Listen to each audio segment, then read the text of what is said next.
사랑이 많으신 하나님 감사합니다. 지난 한 해 동안 저희들 잘 지켜주시고 새해를 맞이하며 다시 새해를 향하여 달려가는 저희들에게 힘을 주시고 능력을 주시고 삶을 허락해 주심을 감사를 드립니다. 저희들이 주님을 위해 산다고 하면서도 약속을 했지만은 지키지 못하는 것들이 너무 많이 있사오니 저희들에게 힘을 주시고 능력을 주셔서 올 한 해 동안에도 잘 주님을 섬기며 주의 일을 열심히 하며 삶을 살아가기에 부족함이 없도록 인도하여 주옵소서. 주님, 저희들의 연약함을 붙잡아 주시고 채워 주옵소서. 힘이 없다면 힘을 주시고 강건케 하여 주셔서 주의 일에 열심히 일할 수 있는 저희들이 되게 하여 주시고 맡겨진 사명을 감당할 수 있는 한 해가 될 수 있도록 인도해 주시옵소서. 주님, 저희들 마음속에 있는 죄들을 위하여 고백합니다. 주님, 거짓된 것이 있다면 내려놓게 하여 주시고 교만한 마음이 있다면 십자가 밑에 내려놓게 하여 주시며 주님, 사랑이 없는 것을 저희들 고백하오니 사랑을 더할 수 있도록 인도해 주시옵소서. 주님, 저희들에게 하늘의 능력과 권세를 더하여 주셔서 저희들의 삶을 살아가는 데 부족함이 없도록 도우시고 주의 영광 드러내며 더할 수 있는 저희들 되게 하여 주옵소서. 사랑하시는 사랑하신 금옥교회가 사랑하는 성도들의 가정을 돌아보시고 올 한 해 동안에도 평안과 사랑이 가득 차며 감사가 넘칠 수 있는 아름다운 가정들이 될 수 있도록 인도해 주시옵소서. 이 시간 사랑하는 담임 목사님에게 힘을 주시고 능력을 주시며 하나님의 말씀으로 잘 교훈하게 하여 주시고 저희들 그 교훈을 받아 살아가기에 부족함이 없도록 도우시며 성숙한 믿음을 가진 자들이 될 수 있도록 인도해 주시옵소서. 사랑의 말씀 하나님, 간절히 바라옵니다. 코로나19 때문에 모든 사람들이 걱정, 근심, 모든 어려움 속에 있사오니 주님, 이 코로나19가 속히 사라질 수 있도록 도우시고 주님, 앞으로 달려가는 저희들 될 수 있고 믿음으로 승리할 수 있는 삶을 하게 해주시며 지혜롭게 살아갈 수 있는 저희들의 모습이 될 수 있도록 인도해 주시옵소서. 사랑의 말씀 하나님, 우리 사랑하는 신금목교회에 어린 심령부터 어른에 이르기까지 한 심령도 고난을 당하지 않게 하여 주시고 아버지와 모든 아픔이 있는 심령들을 찾아가 주셔서 그 아픔 속에서 이겨 승리하고 주님을 만날 수 있는 기회가 될 수 있도록 도와 주시옵소서. 사랑의 말씀 하나님, 저희들 믿음이 적은 자들에게 큰 믿음으로 바꿀 수 있는 한 해가 되게 하여 주옵소서. 이 시간 남아공 선교회와 나눔의 교회를 위해 기도합니다. 주님께서도 그 위에 함께하여 주시고 주님의 영광 드러낼 수 있는 아름다운 선교회와 교회가 될 수 있도록 도와주시옵소서. 이 시간 멀리 이국 땅에 나가 선교하는 선교사님을 위해 기도합니다. 박충성, 최미경 선교사님에게 함께하여 주시고 김창기, 정덕경 선교사님에게 더욱 힘을 주시며 이 어려움 속에서도 이겨 승리할 수 있도록 도우시고 이 어려움을 잘 극복해 나갈 수 있는 아름다운 선교사님들이 될 수 있도록 도와주옵소서. 그의 가정들을 지켜주시고 사랑하는 자녀들도 지켜주시며 주의 영광 드러낼 수 있는데 모든 힘을 다할 수 있도록 도와주옵소서. 사랑의 말씀 하나님, 사랑하는 신금목교회가 이제 기도하기를 시작하게 하여 주시고 날마다 찬송하며 즐거움과 감사함으로 주께 나아가기를 힘쓰는 저희들 되게 하여 주시며 맡겨진 사명 충성할 수 있는 한 해가 될 수 있도록 도와주옵소서. 주님, 사랑하는 교육자님들 있습니다. 저희들에게도 함께하여 주시고 지혜롭게 해주시며 예수 그리스도의 본질을 잘 가르칠 수 있도록 도와주옵소서. 사랑의 말씀 하나님, 저희들에게 모르는 것이 있다면 깨달을 수 있는 영을 허락해 주셔서 주님과 함께 가며 부족함이 없도록 도우시고 믿음으로 승리할 수 있는 한 해가 될 수 있는 저희들 될 수 있도록 도와주옵소서. 이 시간 몸이 아픈 자들을 위해 찾아가 주시기를 원합니다.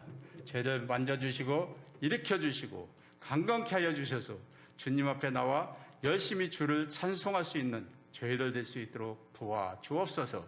우리 주께서 항상 함께하여 주시길 간절히 바라며 우리를 죄악에서 구원해 주시는 사랑 많으신 예수님의 이름으로 기도드리옵나이다. 아멘. 네, 오늘 우리에게 주시는 하나님 말씀 신약 성경 누가복음 3장 1절부터 14절까지 말씀입니다. 신약성경 91면에 있습니다.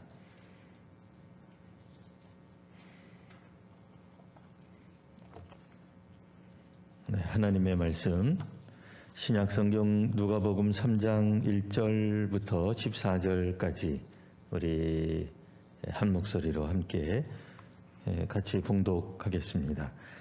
디베르 황제가 통치한 지 15해 곧 본디오 빌라도가 유대의 총독으로 헤롯이 갈릴리의 분봉왕으로 그 동생 빌립이 이두레와 드라고니 지방의 분봉왕으로 루사니아가 아빌레네의 분봉왕으로 안나스와 가야바가 대제사장으로 있을 때에 하나님의 말씀이 빈들에서 사가랴의 아들 요한에게 임한지라.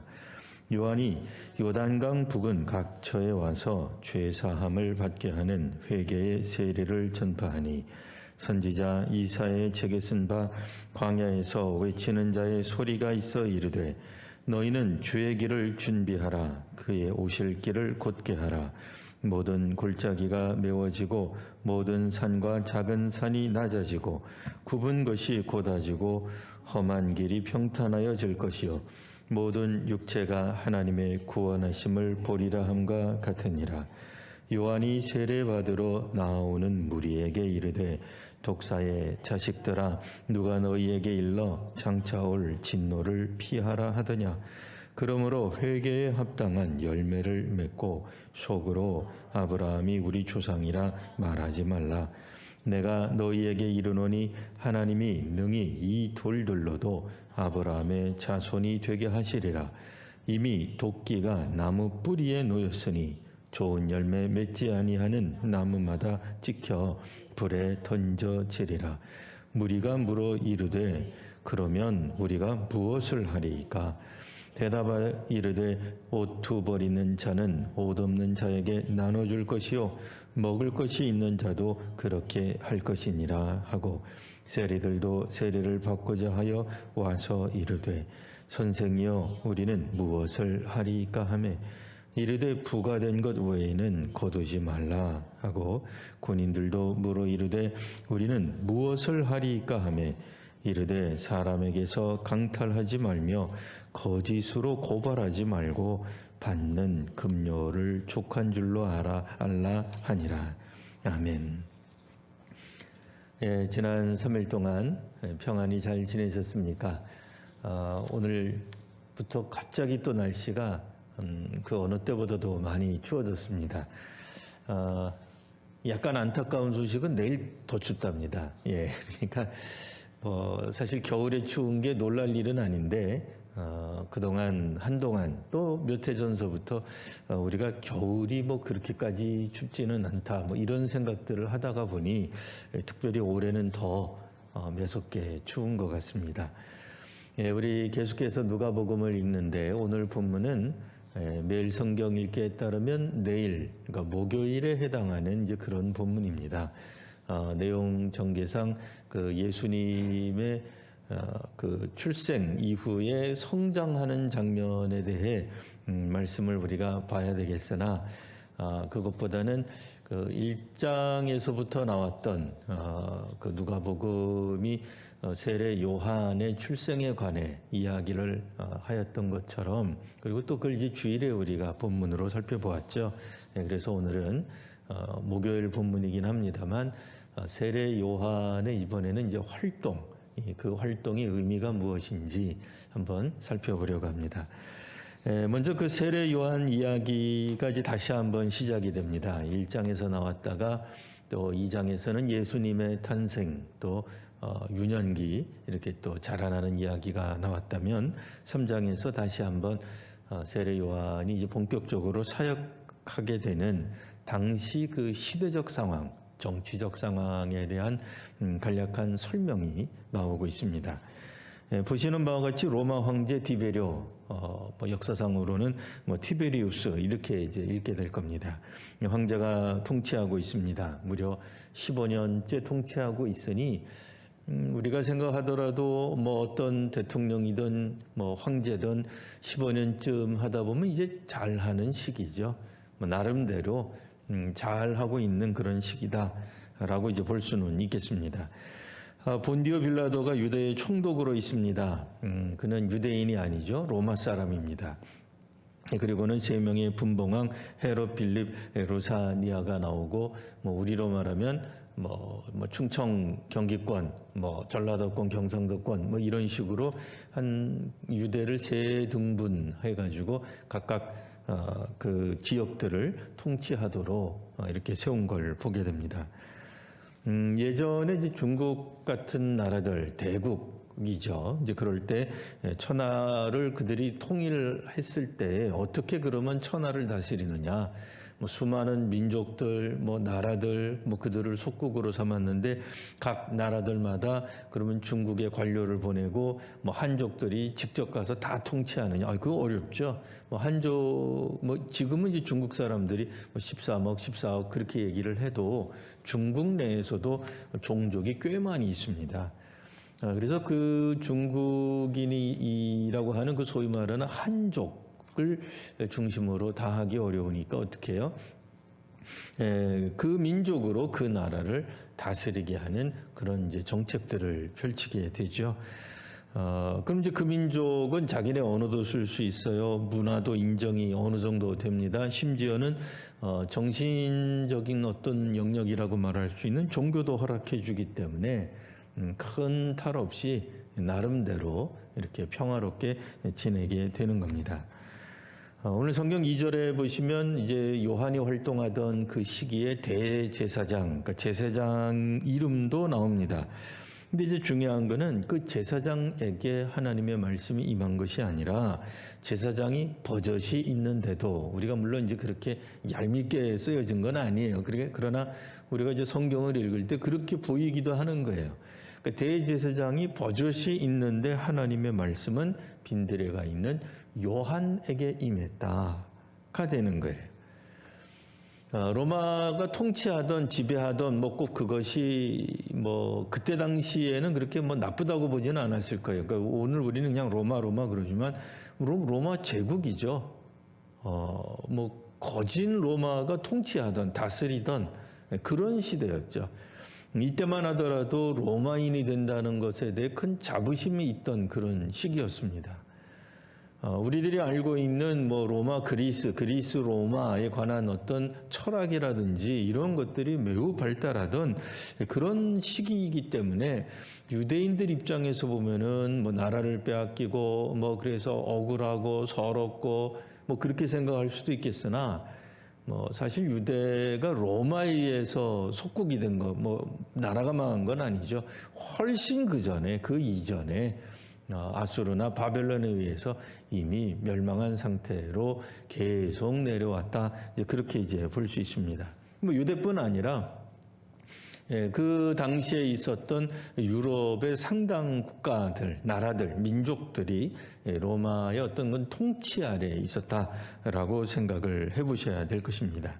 근데 이제 중요한 거는 뭐 세계사적인 관점이 아니라 하나님의 백성들 유대 사람들이 볼 때는 제사장이라든지 혹은 분봉 왕이라든지 뭐 나름대로 그 안에서 권력을 가지고 뭐 혹은 어떤 그런 그 정치적인 혹은 종교적인 신분 같은 것들을 잘 가지고 있는 지도자들과는 관계없는 빈들에 살고 있는 요한에게 하나님의 말씀이 임했다라고 하는 겁니다.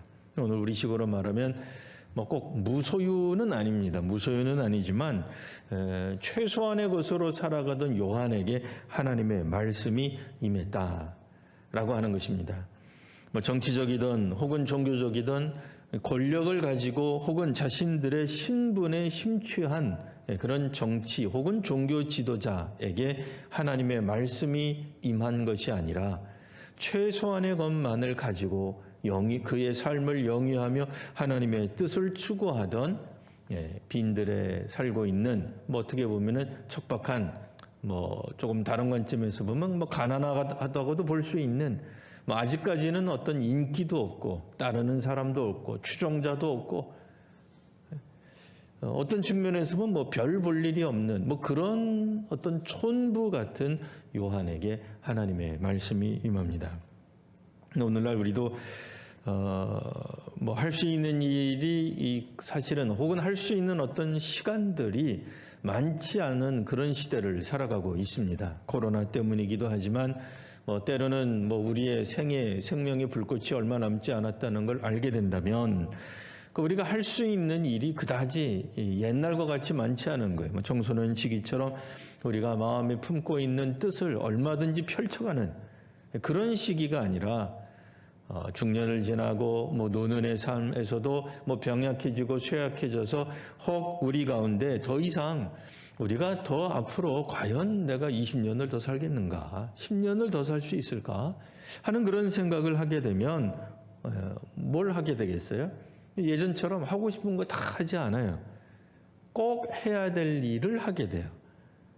많은 일을 한다고 해서 기쁜 게 아니라 우리가 할 수 있는 역량, 뭐 혹은 힘, 뭐 능력, 혹은 환경 이런 것들이 많지 않다라고 느낄 때는 당연히 우선순위를 두게 되고 꼭 해야 되는 일에 집중하게 됩니다. 코로나19로도 사실 우리 사람들이 많이 이 사람들의 그 삶이 뭐 경직되기도 하고 좁아지기도 하고 뭐 웅크리기도 뭐 하게 됐습니다. 뭐 그런 게 결코 뭐 좋은 건 아닙니다만 그 와중에도 약간 긍정적인 어떤 우리에게 영향을 끼친 것이 있다라고 한다면 우리들도 꼭 해야 되는 것에 집중하게 되더라 하는 거예요. 수많은 인간관계, 우리들이 이것도 가져야 되고 저것도 가져야 되고 이것도 할 수 있고 저것도 할 수 있고 온갖 세상의 것들을 다 누리며 살 수 있었지만 어느덧 이 방역의 문제로 우리의 활동 범위가 제한되고 또 축소되고 또 심지어는 뭐 가족 정도만 만나는 것이 허용되는 시기가 되었을 때 우리로서는 정말 꼭 해야 되는 일들에 집중할 수밖에 없게 됩니다. 덕분에 교회 입장에서 뭐 다른 세상은 뭐 그냥 두고요. 교회가 정말 뭔가 교회의 본질이 뭔가 하는 부분에 지난 1년간 저희들이 이제 집중하게 됐다라고 하는 것입니다. 뭐 중형교회, 대형교회는 여전히 이것도 저것도 할 수 있는 일들이 많을 겁니다. 뭐 코로나가 뭐 조금 더 있다 하더라도 여전히 그들은 프로그램이 활발하게 돌아갈 수 있을지 몰라도 그러나 중형 혹은 그 이하의 소형 교회들은 정말 우리들이 할 수 있는 어떤 그런 활동력 뭐 이런 것들이 운신의 폭이 정말 좁아졌어요. 이랬을 때 사람들이 이제 과연 우리가 교회냐, 교회가 할 수 있는 게 뭐냐, 우리가 할 수 있는 게 아무것도 없는 거 아니냐, 불안하고 뭐 자괴감에 빠지고 뭐 절망감에 빠지기도 했습니다만 사실 그동안에는 우리들이 조직으로서 혹은 기관으로서 교회가 하는 일을 우리가 다 한다 이렇게 생각을 했어요. 우리가 직접 안 했어요. 그냥 기관들이 하면 되고 뭐 조직으로서의 교회가 하면 되는 거고 그러나 지금은 그렇지 않습니다. 교회 출석도 자유롭지 못한 이런 시대 가운데 예배도 쉽게 드리지 못하는 그런 상황 가운데 이제는 개인으로서 성도 개인으로서의 교회라고 하는 인식을 가지고 이 땅에서 과연 교회가 어떤 모습으로 살아가야 되느냐 우리가 예전처럼 우리끼리 모이고 우리끼리 봉사하고 우리끼리 밥 먹고 우리끼리 돌아다니 이거 다 못하게 되는 거예요. 그게 여태까지는 교회고 교회가 잘하는 거고 교회 안에서 뭔가 일어나는 활동들 사역들 이런 것들이 교회다움이라고 여겨졌다면 이제는 교회 안에서 하는 행위가 아니라 교회 안에서 하는 사역이 그게 무의미하다는 얘기가 아닙니다. 지금 못한다는 얘기를 하고 있는 겁니다. 그 교회 안에서 우리들이 해왔던 어떤 사역들로만, 그러니까 교회 안으로만 집중하던 어떤 그런 것들이죠. 밖에 나가서 만나는 것도 교인이요, 다른 교회들 만나는 거요, 선교지를 가는 것도 이미 잘 가꾸어진 어떤 선교지를 방문하는 거죠. 그런 게 아니라 이제는 개인이 우리 혼자서 세상에 이렇게 해서 과연 우리는 개인으로서의 교회가 어떤 모습으로 존재해야 되느냐 이 부분에 심각하게 집중하고 고민하는 시대가 된 거죠. 그러니까 우리도 최소 옛날처럼은 못하잖아요. 우리가 뭐 수천만 원 들여서 사회사업을 이렇게 개인인데 이제는 거의 개인이잖아요. 전에는 교회가 그런 일을 했다면 이제는 그게 아니잖아요. 예? 동사무소나 혹은 구청에 뭐 쌀 몇백만 가마니 막 갖다 드리고 그리고 뭐 동장님하고 사진 찍고 그런 게 뭐 더 이상 이제 못한단 말이에요. 그 활동이 굉장히 축소되고 꼭 필요한 일만 한다라고 했을 때 이제는 기관으로서 혹은 어떤 조직, 공동체로서의 교회가 아니라 개인, 성도로서의 어떤 교회의 모습, 정말 최소한의 모습으로만 존재하는 거죠. 이럼에도 과연 우리가 교회로서 할 수 있는 게 뭔가, 우리가 어떻게 존재해야 되는가? 사실은 하나님의 말씀이 요한처럼 와야 되는 거죠. 그래서 하나님이 주신 말씀으로 사역하는 거죠. 비록 요한은 권력도 없어요. 힘도 없어요. 뭐 그를 따르는 무리들이 많지도 않아요. 물론 이제 오늘 조금 있다가 요한을 만나러 온 사람이 세상에 이렇게 많았나 하는 생각을 하긴 되긴 합니다만, 요한을 만나러 온 사람들은 사실 별개 다른 꿍꿍이가 좀 있었던 것 같아요. 속마음은 다른 게 있었던 것 같아요. 여하튼 요한이 활동하던 이 시대는 요약하면 거대 로마 제국으로 속국으로 살고 있었던 이제 그런 시대죠. 근데 이게 뭐 자연스럽고 뭐 친로마적으로 사는 것을 뭐 그다지 뭐 부끄럽게까지는 여기지 않았던, 뭐 한편으로는 자랑스러워하고 뭐 여전히 나라 유대의 독립을 위해서 투쟁하는 사람들이 없었던 건 아니나, 정치 지도자가 되었던 종교 지도자가 되었던 다 친로마적인, 그래서 그들이 권력과 지위를 누리고 있었던, 정치 지도자들은 정치 지도자들대로, 종교 지도자들은 종교 지도자들대로 권력과 자신이 어쨌든 영향력을 많이 끼치는 그런 신분, 지위, 높은 지위, 종교인으로서 뭐 그런 걸 이제 즐기고 누리던 시대였다라고 말할 수 있습니다. 근데 이때 하나님의 말씀이 임해서 요한이 이제 비로소 죄사함을 받게 하는 회개 세례를 선포합니다. 이 3절에 나오죠. 죄사함이라고 하는 건 이제 해방과 자유를 뜻하는 말이라고도 볼 수 있습니다. 이게 뭐 정치적 해방이냐, 뭐 경제적 해방이냐, 뭐 여러 가지 의미로도 해석될 수 있습니다만, 그냥 일단은 그냥 오늘 본문은 그냥 우리가 읽기에 그냥 죄사함이라고 그냥 단어를 보도록 하겠습니다. 근데 원래는 죄사함이라고 하는 건 어떻게 일어납니까? 죄사함은, 회복은 하나님께 돌아가야 사실은 되는 거죠. 근데 그 속뜻이고 그냥 우리가 그냥 우리말, 그러니까 원래는 이게 이제 유대인들에게 선포됐던, 그리고 유대인들은 세례 요한이 하는 그 선포 양식을 모르는 건 아니에요. 잘 알고 있었을 거예요. 그럼에도 그냥 우리가 그냥 죄사함 받는 회개의 세례를 베풀게 됐을 때, 우리 아시는 바와 같이 이제 4절에서 나오죠. 광야에서 외치는 자의 소리로 세례 요한의 사역을 요약할 수 있습니다. 그를 규정할 수 있습니다. 그의 선포는 이런 내용이었죠. 너희는 주의 길을 준비하라. 그의 오실 길을 곧게 하라. 굽어져 있는 이런 것들은 펴야 되는 거예요. 골짜기는 메워지고 산은 낮아져야 된다. 겸손해야 된다는 거죠. 높이 솟은 것이 있을 수도 없습니다. 움푹 파인 것이 있을 수도 없습니다. 왜냐하면 마차를 타고 왕이 이제 곧 뒤에서 오실 텐데, 그러니까 먼저 승전하여서 귀환하는 왕을 선포하는 거예요. 미리 자, 왕을 맞이할 준비를 하거라. 주께서 내 뒤에 오시는데, 우리 왕은, 우리 임금님은, 우리의 주님이 오실 때에 먼저 해야 될 일이 있는 거예요. 뭐예요? 그러니까 도로 공사해야 되는 거죠. 이 도로는 사람들의 마음을 뜻하는 겁니다.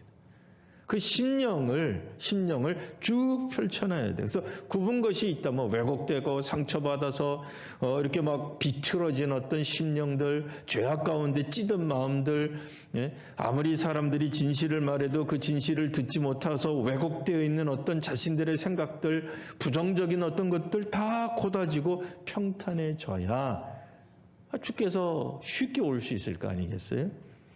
자, 그런데 이제 사람들이 7절에 보시면 요한이 세례를 받으러 나오는 사람에게 말을 합니다. 뭐라고 얘기해요? 뭐 너무 유명한 말이죠. 독사의 자식들아. 7절 다시 한번 천천히 살펴보세요. 독사의 자식들이라고 누가 들었어요? 세례 받으러 나오는 자들에게. 이거 뭐 우리가 상상력을 동원해서 한번 생각해 보겠습니다. 만일 우리 교회가 부활절을 맞이하여서 세례를 준다 그렇게 얘기를 했어요. 그러니까 많은 사람들이 우리 교회 안에서 뭐 혹은 한국 교회 안에서 세례 교육, 세례 이제 그 입교를 하겠다고 딱 이렇게 등록을 했어요. 그런데 가르치는 선생님이 나타나서 하시는 말씀이 이 독사의 자식들아. 그러면 누가 그 교회 다니겠어요? 그 세례 받겠어요? 여기 나오잖아요. 세례 받으러 오는 사람에게 독사의 이게 할 말입니까? 요한이 제정신이 아닌 거예요? 이거 어떻게 된 걸까요?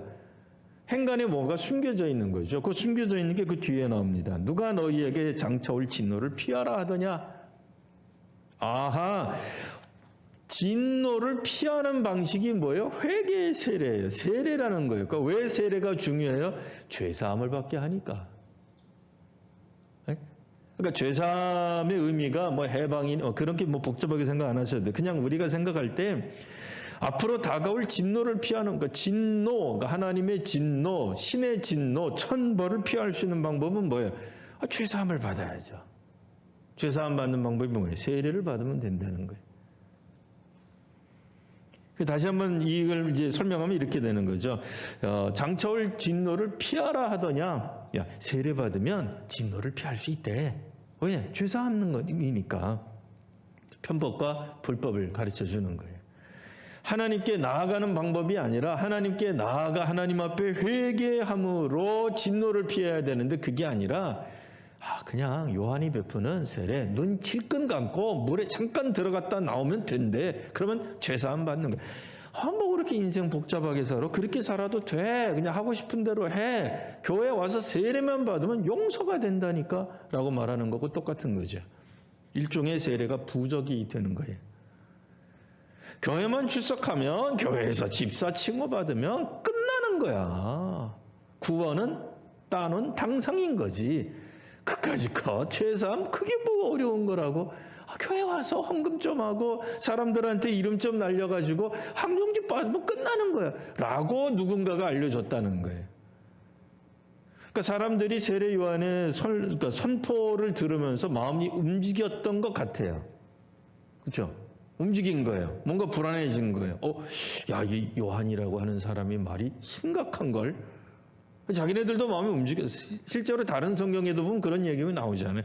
헤롯이 요한을 잡아서 몇 번이나 죽이려고 하는데도 그가 그렇게 못하는 이유가 뭐예요? 사람들이 그가 혹 엘리야의 환생은 아니고 뭐 환생이라는 단어를 직접 쓴 건 아닙니다만 우리식으로 동양권으로 생각한다면 엘리야가 되살아난 거 아닐까요? 뭐 이런 식으로 얘기를 했단 말이에요. 헤롯 또 알고 보면 유대인이기 때문에 적어도 구약의 인물은 알았죠. 그도. 그러니까 걱정이 되는 거예요. 엘리야 같은 구약의 위대한 선지자를 핍박하거나 죽이거나 했을 때 무슨 일이 벌어졌는지는 자기들도 다 알거든요. 함부로 못하는 거죠. 요한이 하는 선포가 굉장히 사람들의 마음에 찔림을 주기는 한 거예요. 근데 사람들이 세례를 받으러 나온 거예요. 그래서 요한에게 엄청난 사람들이 나온 거예요. 이유는 뭐예요? 죄사함 받은데 좀 더 정확하게 말을 하면 하나님께 나아가려고 하나님이 아니라 그냥 죄사함 받으려고 죄 문제 해결하려고. 그래서 요한이 뭐라고 얘기해요? 8절 회개에 합당한 열매를 맺어야지 세례 받는다고 되느냐 말이에요. 그 사람들이 일종의 미끼를 문 거예요. 그냥 그래? 교회 나가면 죄사함을 받는다는 거지. 세례 받으면 돼? 집사 받으면 되는 거야? 그럼 구원 받는 거야? 그러면 하지 뭐 못할 게 뭐 있어요. 그것처럼 쉬운 게 뭐 있어요. 눈 잠깐 질끈 감고 세례반 교육 뭐 3개월 뭐 요즘은 3개월도 안 해요. 더 짧게 해요. 옛날에는 다 기억하시죠? 우리 성도님들 세대 때는 우리가 그 교육을 보통 먼저 한참 전에 받았어요. 네. 근데 요즘은 뭐 세례교육도 뭐 짧게 하면은 뭐 한 달? 한 달도 길다 그래. 뭐 힘들다 그래 사람들이. 세례교육 못 받는다 그래. 전에야 뭐 6개월간 학습도 받고 뭐 최소한 6개월 이상 세례 교육도 받고 뭐 그랬잖아요. 뭐 지금은 이제 뭐 학습 교육이라는 말 자체도 사라지고 학습 교육 과정 자체도 사라져 버렸습니다만 실제로 초대교회의 어느 한때는 적어도 2년에서 3년 정도의 신앙교육을 받은 후 철저하게 신앙교육을 받은 후 세례를 받았어요. 요즘은 그게 아니죠. 뭐 여하튼 사람들이 그냥 편법이나 불법으로 하나님 믿는 게 아니라 그냥 물에 잠깐 빠졌다가 나옴으로써 구원받을 수 있다. 죄사함의 문제, 그러니까 죄의 문제를 해결함 받을 수 있다라는 식으로 접근을 했다 말입니다. 그래도 감사하게도 10절에 보면 10절에서 14절 사이에 보면 몇몇 사람들이 이렇게 요한에게 질문합니다. 그러면 우리가 무엇을 하리이까? 도대체 회개에 합당한 열매를 맺는다는 게 무슨 말입니까? 물어보죠. 무리가 이렇게 얘기를 하죠. 우리가 무엇을 하리까? 두 버리는 자는 없는 자에게 나눠라. 먹을 게 있는 사람도 나눠줘라. 세리도 얘기해요. 우리는 무엇을 하리까? 부과된 것 외에는 거두지 말아라. 군인들도 14절에 물어봅니다. 우리는 무엇을 하리까? 강탈하지 말고 거짓으로 고발하지 말고 받는 금료를 족한 줄로 알아라. 감사하게도 3번 나오죠. 사람들이 다 물어봅니다. 우리가 무엇을 하리까? 이 질문한다는 것 자체가 정말 귀한 일입니다. 그런데 이 질문에 대한 대답 속에서 우리가 한 가지 생각해 볼 것은 당시를 그 살아가던 사람들, 여기에 해당하는 사람들, 뭐 무리가 됐던 일반 백성이 되었던 세리가 되었던 군인들이 되었던 이들이 정말 실천하기 어려웠을 얘기예요. 이 얘기가. 오늘 우리들이 보면 뭐 그렇게 어려운 것 같지도 않은데 라는 생각할 수도 있겠습니다만 왜 그래요? 그때 당시의 사람들, 세리들, 무리들, 군인들은 대부분 그렇게 살아갔다 그 얘기예요. 오늘 우리도 그런 얘기 잘하잖아요. 남들도 다 그렇게 하면 살아가는데. 왜 우리만, 왜 나만 가지고 문제를 삼습니까? 뭐 그렇게 얘기할 수 있잖아요. 놀랍게도 분봉왕뿐 아니라 대제사장뿐 아니라 그러니까 상당히 최고위층 지도자뿐 아니라 일반 서민들, 시민들 그리고 보통 직업을 가진 뭐 물론 이제 그들이 그때 당시에 정부를 뭐 이렇게 대변해서 살아가는 그러나 오늘 우리로 말하면 뭐예요? 세리, 군인, 뭐 공무원이죠. 국가기관에서 일하는 사람들이죠. 나쁜 사람들은 아니에요. 적어도 정부를, 국가를 대표해서 일하는 사람들이에요. 근데 그 사람들이 결국은 뭐예요? 무력과 권력을 행사할 수 있는 위치에 있는 사람들이라는 거죠. 이런 사람들이 무력과 권력을 사용해서 자신들이 얻을 수 있는 이익은 그냥 놓지 못하는 거예요. 이를테면은 고려나 조선시대 때는 대국파들이 있었어요. 사대주의에 빠지신 분들이 있었죠. 일제시대 때 누가 있어요? 친일파가 있죠. 6.25 시대 때는 친북파가 있었죠. 각 시대마다 그 시대마다 권력을 행사할 수 있는 사람들이 있습니다. 근데 그 사람들은 자신의 이익을 위해 자기들이 갖고 있는 그 무력, 뭐 권력, 신분, 지위 이런 거를 사용하는데 그걸 회개하기가 어려워요. 놓기가 어려워요. 그러다 보니 소위 말하는 이 배경이 좋은 사람들일수록 회개하기가 어렵습니다. 진정한 의미의 회개하기가 어려워요. 신앙적 배경이 있든 정치적 배경이 있든 사회적인 배경이 좋든 이런 사람들은 열매 맺는 회개가 정말 어렵습니다. 회개에 상응하는 행위가 따라야 되는데 그때 당시에 자신들이 누리게 되는 그 어떠한 것들을 대부분 놓지를 못하게 되는 거죠. 오늘 그 세례 요한의 메시지를 짧게 요약을 하면 회개에 상응하는 행위라고 하는 게 뭐냐? 결국은 그 행위를 실제로 해야 되는 것, 그리고 긍휼, 뭐 공정, 윤리적 삶, 뭐 오늘날 우리가 쓸 수 있는 말로 바꾸면 그런 삶을 살아라 그 얘기예요. 그러나 안타깝게도 민족을 위하고 국가를 대변한다는 사람들이 얼마나 반민족적으로 살아갑니까? 또 교육을 이야기한다는 사람들, 신앙에 관한 이야기를 하는 사람들이 얼마나 비교육적이고 또 신앙을 힘으로 바꾸는 사람들이 있어요. 인기, 오늘날 같으면 영향력,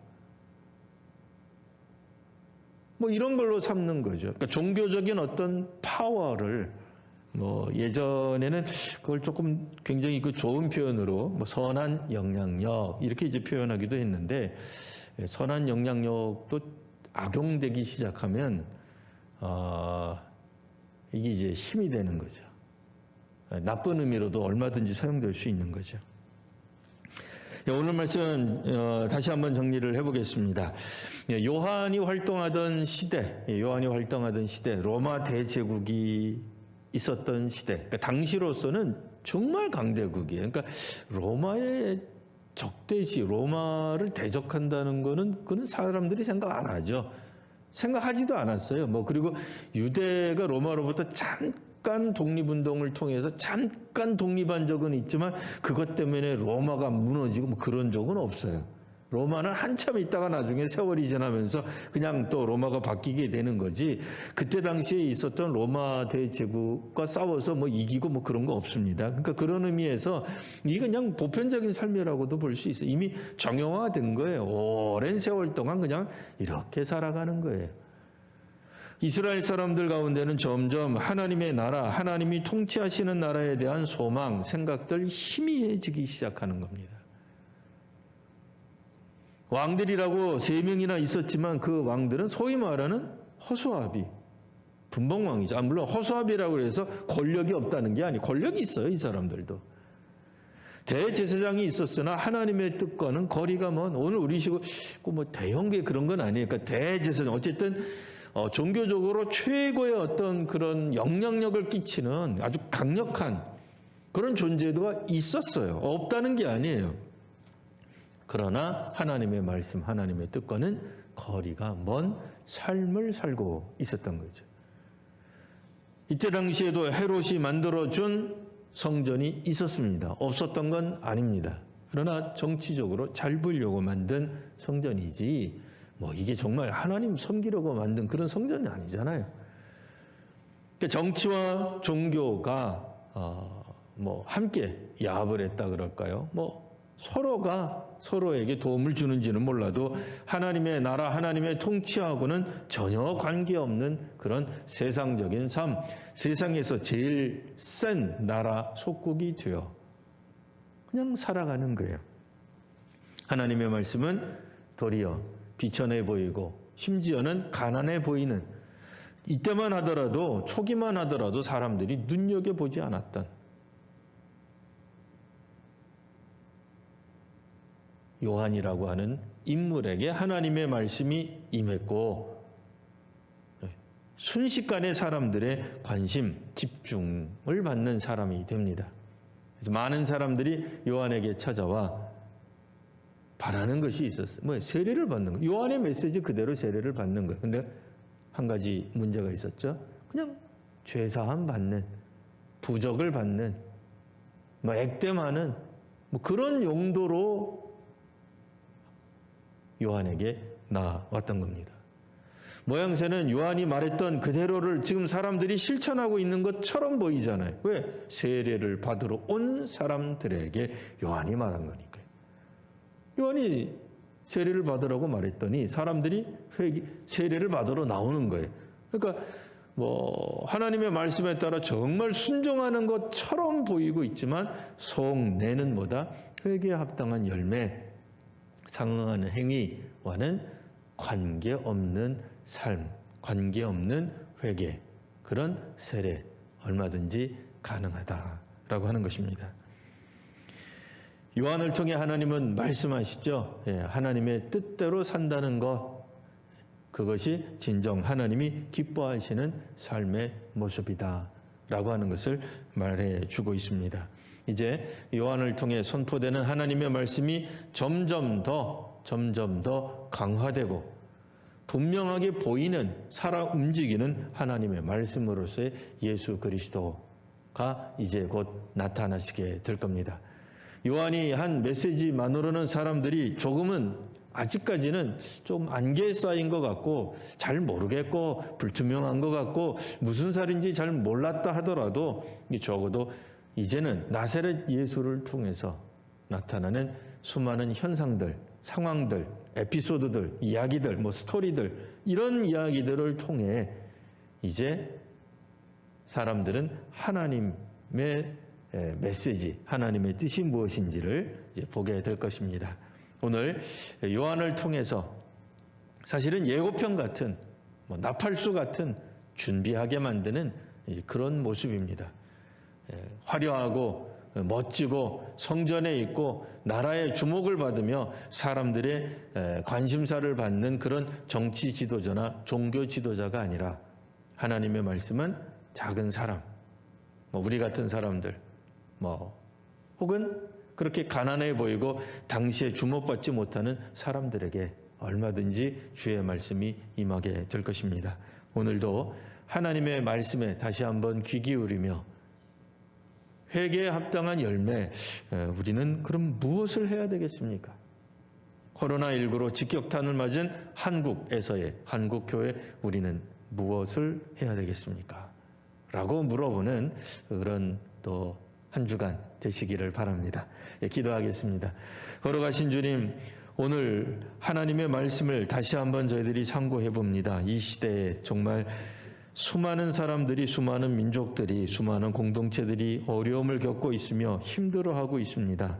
아버지 하나님, 어느 시대나 그렇듯 힘과 또 권력을 가진 사람들을 까닭에 정말 힘든 그런 시대들을 살아가는 그런 모습들을 여전히 우리가 보게 됩니다. 아버지 하나님, 세상적 희망이 없다라고 할 때 오늘 이 세상에서 그리스도인들이, 교회가, 하나님 믿는 백성들이 어떻게 살아가야 될지 다시 한번 질문하며 또 주의 음성을 듣는 저희들이 되게 하여 주옵소서. 걸어가신 우리 구주 예수님 이름으로 기도드리옵나이다. 아멘. 하늘에 계신 우리 아버지, 아버지의 이름을 거룩하게 하시며 아버지의 나라가 오게 하시며 아버지의 뜻이 하늘에서와 같이 땅에서도 이루어지게 하소서. 오늘 우리에게 일용할 양식을 주시고 우리가 우리에게 잘못한 사람을 용서하여 준 것 같이 우리 죄를 용서하여 주시고 우리를 시험에 빠지지 않게 하시고 악에서 구하소서. 나라와 권능과 영광이 영원히 아버지의 것입니다. 아멘.